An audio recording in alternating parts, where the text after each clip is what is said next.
Oh, DIY na naman oh. Siyempre, pag lagi tayo nagbabiyahe, lagi tayo naglilinis ng panggilid. Kasi pag hindi mo nilinis yan, di mas malaking problema. Eh, may bagong membro naman tayo dito sa shop natin na to. Ito yung shop namin dito eh. Shoutout. Oh, shoutout sa mga taga-ayarim dyan. Yan, matibay yan.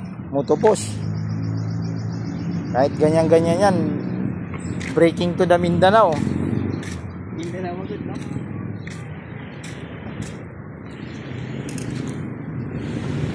Puti din yung ano, sa pinangupuan eh, no?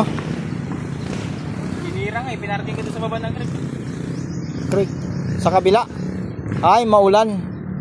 Yung ko pinaparking, kami na may nagpupunta sa kanila. Mga ano yan, mga bata. Yun, natapos din sa wakas. Karwas na. Tapos pagka-rush mo sa baby.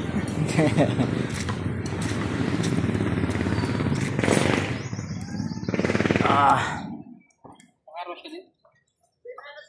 Oh.